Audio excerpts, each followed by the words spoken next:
નમસ્કાર દર્શક મિત્રો, i7 ન્યૂઝ ગુજરાતીની સાથે હું છું આપની સાથે પાયલ બામણી। તો જોઈએ આજના મહત્વના સમાચારમાં।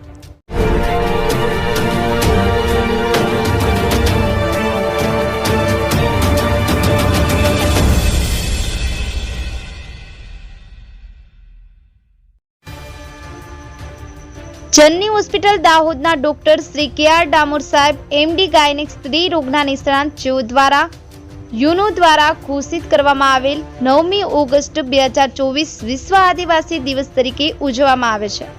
ત્યારે દાહોદ જિલ્લા અને સમગ્ર વિશ્વના આદિવાસી ભાઈઓને 9મી ઓગસ્ટ 2024ના વર્ષમાં શુભકામનાઓ પાઠવી છે। સાથે સાથે તંદુરસ્ત રહો, સ્વચ્છ રહો, પ્રકૃતિ અને પર્યાવરણ રક્ષણ કરો તેવી તેમની શુભકામનાઓ પાઠવી છે। શ્રી કે.આર. ડામોર એમડી સ્ત્રી રોગના નિષ્ણાત દાહોદ જિલ્લો।